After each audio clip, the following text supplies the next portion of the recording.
just treat workers like human beings. Why is that so hard? Strike.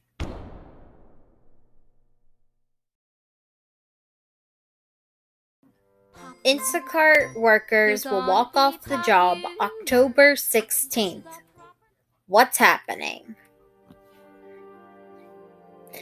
For 5 years, the Gig Workers Collective, a grassroots organization made up of independent contractors, have been fighting Instacart over their treatment of their shoppers, what Instacart calls its workers. The GWC has several victories under its belt. Instacart used to pay $1.50 base per order, which the GWC protested, and the base pay was raised. After crowdsourcing data from shoppers, they realized that Instacart had stolen tips, and they forced the then CEO to apologize publicly and, more importantly, stop supplementing pay with tips and provide safety kits and coronavirus protections such as sick pay, childcare, and telemedicine benefits. The GWC has also been working with legislators to advance gig workers' rights.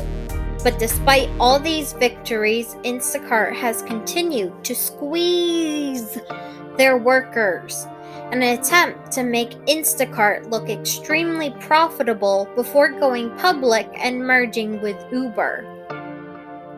What are the goals? The GWC want 5 things.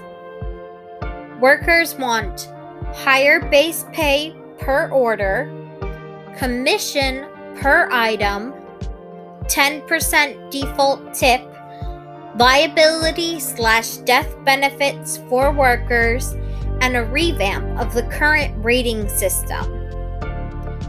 The base pay per order used to be $10, but Instacart lowered the base pay to $7. With such a low pay, Instacart workers are completely reliant on tips, and this is especially detrimental when handling batch orders. Batch orders are when 3 orders are bundled into one, and oftentimes, to ensure that no tip orders are actually delivered, 2 no-tip orders are batched with a tip order. So a worker will be forced to take on 3 times the work and make only a profit on one of the orders, and not even that. Instacart workers have to pay for all their own expenses, and gas can eat up all their money. Currently, with the lower base pay and batch orders, workers are actually paying to work. Work 29 hours a day down mill and pay mill on them for permission to come to work, and when we go... And as per usual, Instacart is making billions of dollars with this pandemic, and yet the workers get crumbs. In order to make enough to live, the Gig Workers Collective want to make a commission per item. This just seems like common sense, right? If a worker is delivering more items, they should make more money. A 3-item delivery should not pay as much as a 20-item delivery.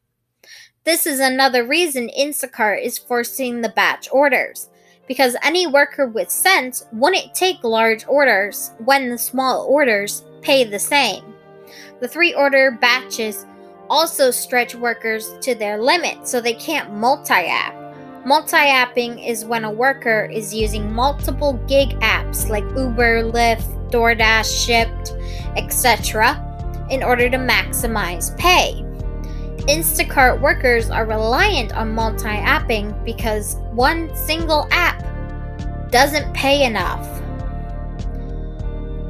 A default tip of 10% just makes sense. With low pay, workers need tips to make a living wage.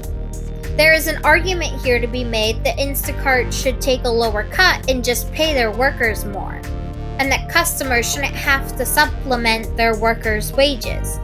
In general, I am in favor of getting rid of tips and raising the minimum wage. But I realize America is a long way away from actually giving a shit about whether or not people can afford to live. It's no concern of mine whether your family has... What was it again? Food? Ha! You really should have thought of that before you became peasants.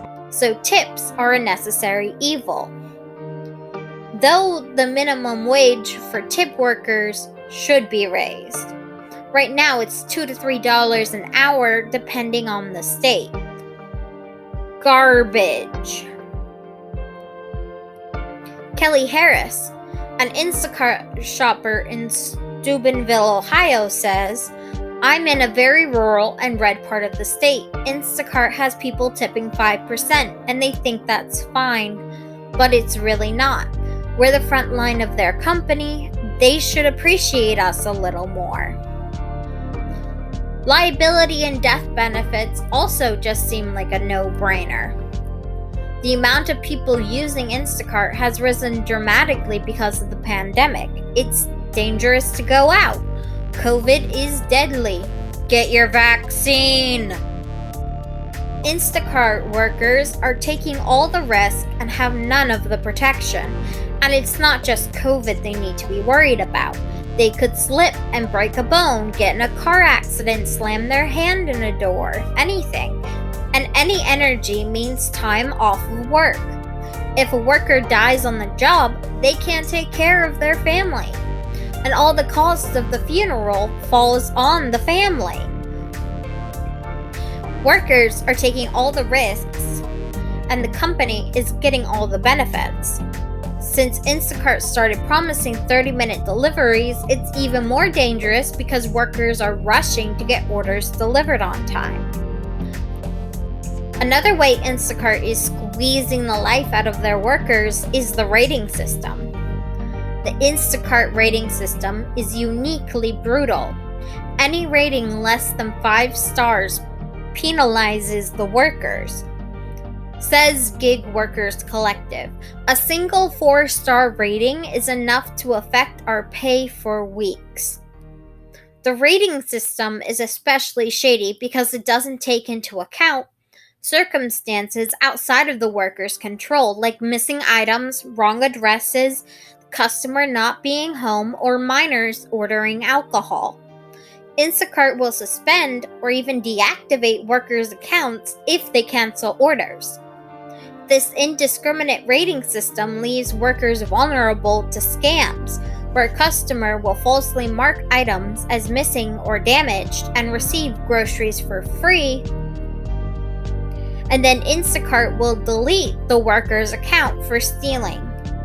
Clearly, there needs to be more transparency in rating, but workers are left to the whims of machine learning.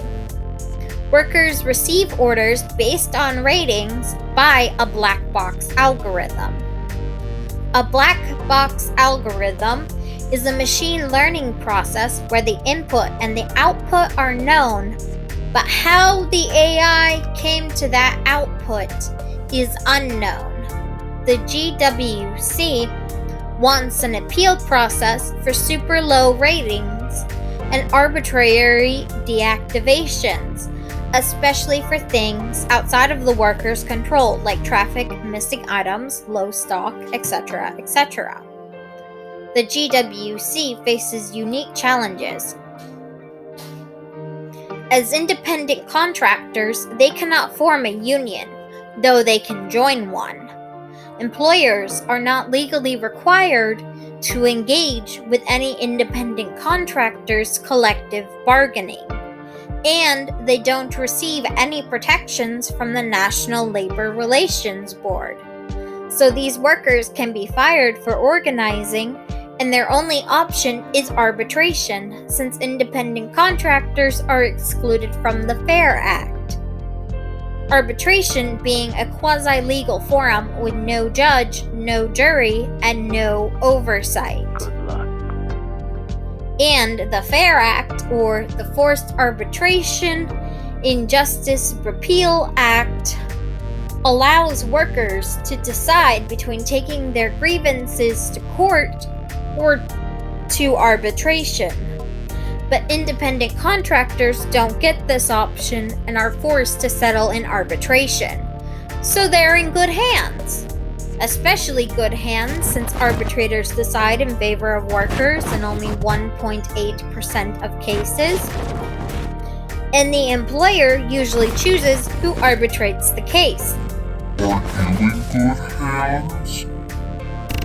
I am glad the FAIR Act passed in 2019, but it is madness that millions of workers, independent contractors, have to pray that the arbitrators their bosses picked have mercy on the poor serfs. Also, because of the low skill requirement, there is no limit to how many Instacart workers there can be, and Instacart can add new workers at any time at no expense. This is very different from regular employees, where it actually costs businesses to add more employees. That's not even getting into the misattribution debacle. See, independent contractors get paid less, don't get benefits like life insurance, healthcare, workers' compensation, paid time off, or sick leave, and the company doesn't need to cover work-related expenses like tools or supplies.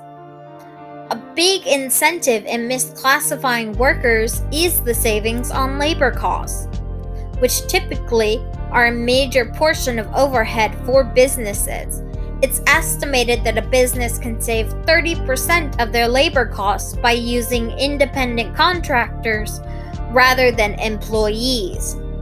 When Assembly Bill 5 in California was passed, it would have made Instacart workers employees. But Instacart fought tooth and nail to keep their workers as independent contractors. Instacart and several other gig companies like Uber, DoorDash, and Lyft spent over $200 million. How fucking petty is that? But are Instacart shoppers independent contractors? The crystal ball says no. There are certain criteria to be an independent contractor, and Instacart workers don't meet it. Okay, so deciding if someone is an employee or independent contractor is super fucking complicated, and it depends on the state. So here's a gross oversimplification. My favorite kind of simplification. Workers can be considered contractors only if they control their work. Instacart workers do not control their work. They have to take batches. They have no choice or else they don't get paid. The app is telling them all what they need to do. Workers have to be engaged in an independently established trade.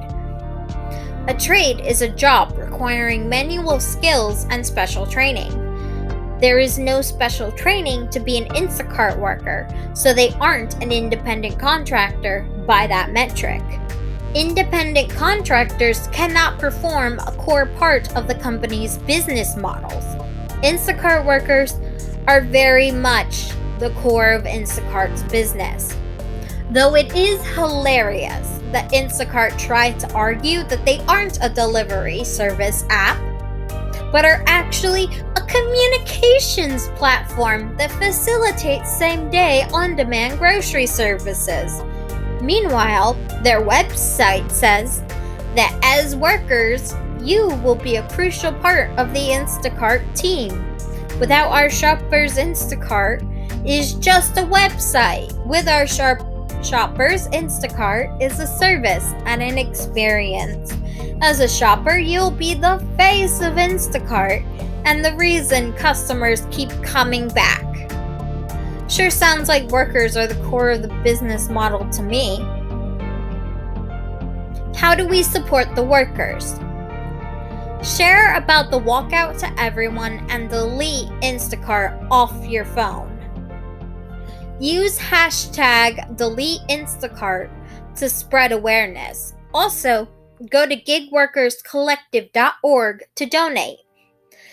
This may seem like extreme measures, but we, the Gig Workers Collective, have spent the past 5 years fighting for better working conditions. and firmly believe we have exhausted all less drastic options. If the workers have any chance of bringing Instacart to the table, they have to hit Instacart where it hurts, their bottom line. For workers who can't afford to join the October 16th walkout, the GWC is asking them to not take any batch order with a $7 base pay. I know that asking people not to use Instacart is a hardship. We can all easily avoid buying tractors and Oreos, but groceries are a necessity, and disabled people and folks who live in a food desert without a car have no choice but to use Instacart. There are more than 23 million people living in food deserts. So what can they do? Well, I was worried about that too. So I emailed the Gig Workers Collective to see if they had any solutions, and they connected me with a personal shopper in my area. I'll put the email in the description along with my sources and the donation link. Because strikes are expensive. If left with no other option, leave a humongous tip. Remember, no tip, no trip. Well, I was stuck in bed and you were stuck here with me. But now you may go and live your lives. Go, be cute, keep gay, be crime. Bye! Julie, do the thing. Don't freak out. It's not real.